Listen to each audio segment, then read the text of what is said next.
أهلا بيكم. والشروط المطلوبة والأوراق المطلوبة لإعلان الإسكان الاجتماعي الجديد بعد آخر تحديثات. في الفيديو ده هنقول لك كل الشروط المطلوبة والأوراق المطلوبة بعد آخر تحديث من مجلس الوزراء اللي أعلنوا بالشروط الجديدة والتمويل العقاري الجديد. إيه نظامه وإيه الحكاية دي كلها هنفهمك في الحلقة دي كل التفاصيل. بس هات كده كوباية الشاي بتاعتك وهنقول لك كل حاجة ونخليك جاهز للإعلان.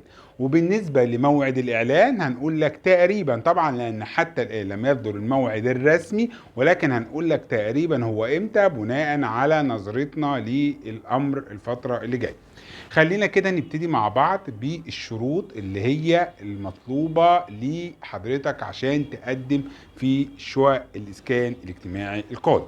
أول حاجة طبعا بالنسبة السن يا جماعة من 21 سنة. طب لغاية امتى؟ لا، فتحوا شرط السن يا جماعة ومبقاش فيه موجود لغاية 50 سنة زي ما كان معروف قبل كده. فحضرتك لو ناوي تقدم وانت سنك كبير، دلوقتي متاح ليك ان انت تقدم حتى لو انت من اصحاب المعاشات وليك معاش وفوق 60 سنة، تقدر تقدم وتقسط لغاية 75 سنة. حضرتك ده قرار وقانون مش اجتهاد، فحضرتك مهم جدا ان انت تعرف المعلومة دي وتخليها معاك لغاية لما الاعلان ان شاء الله ينزل. ده بالنسبة ايه؟ بالنسبة للسن. طب بالنسبة بقى للدخل، هنا بقى بالنسبة للدخل التعديل الكبير اللي حصل، ان كان الدخل بالنسبة للأحزاب كان يا جماعة 6000 جنيه. ما ينفعش الأعزب يكون دخله أكتر من 6000 جنيه ويقدم في إيه؟ في شقق الإسكان الاجتماعي.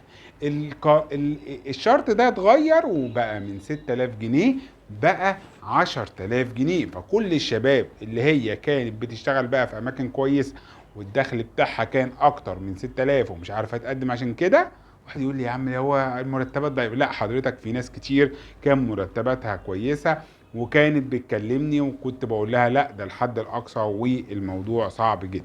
طب خلينا بقى نخش في الأسرة. والأسرة كانت مشكلتها أكبر لأن أي موظف هو ومراته شغالين، لو الواحد هياخد له 6000 جنيه كانت المشكلة انه ما بيقدرش يقدم.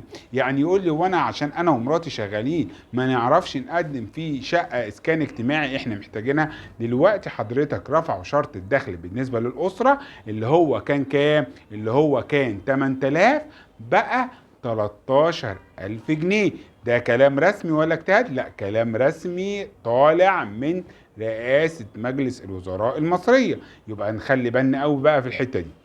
ده بالنسبة لشرط السن وبالنسبة لشرط الدخل. حتى الآن لسه شرط ان انت لازم تكون من ضمن سكان المحافظة اللي حضرتك هتقدم فيها. فمهم جدا ان انت لو انت عايز تقدم في محافظة اخرى هات لنفسك اثبات دخل فيها. والكلام ده احنا قلناه قبل كده ونقوله تاني، ولما هينزل الاعلان ان شاء الله هنقوله لك تالت ورابع وخامس. ده بالنسبة ايه اللي هي ان انت محل الاقامة لازم يكون تبع نفس المحافظة لو هو ايه اسكان اجتماعي. بالنسبة لي الشروط التانية ان انت حضرتك لازم ما ينفعش انت او مراتك او اي حد يكون دخل خد شقق قبل كده من الدولة. حضرتك برضو الشرط ده لسه موجود. وحضرتك بس لو انت وابنك عايزين تقدموا 2 اخوات فوق ال21 سنة كل واحد فيهم ممكن يقدم لوحده، ولكن الراجل ومراته هم هنا اللي ممكن يكونوا مربوطين ببعض. ده بالنسبه للشرط ان انت لازم يكونش واخد شقه قبل كده. الكلام اللي انا بقوله ده بالنسبه للشروط الهامه والواضحه طبعا للناس كلها والتعديلات اللي حصلت فيه.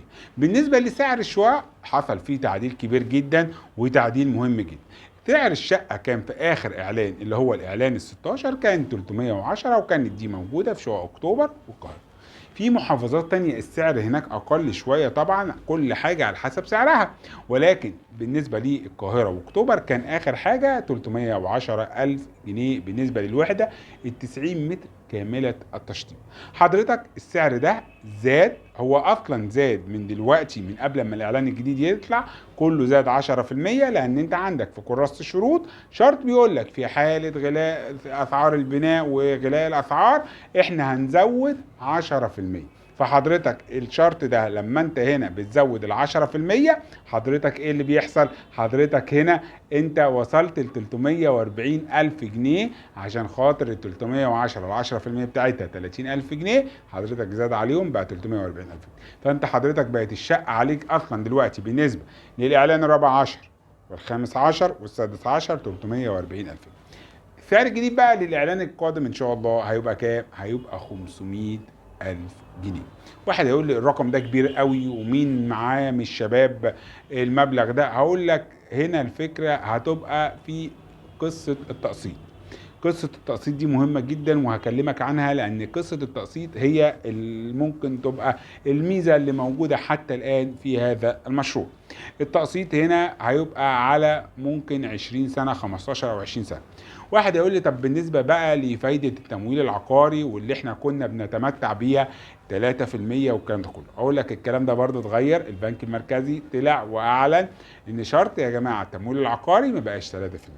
الشرط التمويل العقاري قال لك هننزل فايدة لمحدود الدخل عشان نشجعهم انهم يشتري شقق ب7.5% طول مدة القرض.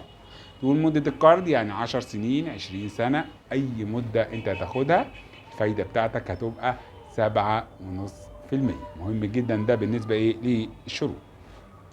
بالنسبة للأوراق، وقبل ما هنخش في الأوراق عشان اللي مستعجلين، الميعاد اللي هتنزل فيه هذه الشقق. الميعاد اللي هتنزل فيه الشقق دي يا جماعة مهم جدا ان انتوا تعرفوا ان مش هينفع ينزلوا شقق من هنا لغاية أول العام القادم. أول العام القادم احتمال كبير هينزل شقق سكن مصر وجنة مصر ودار مصر، لأن ده المواعيد المتعارف عليها في نزول الشقق دي من كل عام بينزل فيه أول 3 أشهر في خلال السنة. خلينا نعرف كده إن طبعا دي بداية فترة رئاسية جديدة للسيد الرئيس، فهنا من المتوقع جدا إن يتم طرح بعد الإعلان ده يتم طرح الشقق الجديدة اللي هي الخاصة بإعلان محدودي الدخل. وهنا يا جماعة نخلي بالنا إن الموضوع ده مش ممكن يعني مش هيترحل لنهاية العام القادم زي ما بيطرح كل سنة، لأ، انت في بداية فترة رئاسية جديدة، فمن المتوقع ان تحصل فترة من الطروحات الهامة لمشروعات الاسكان.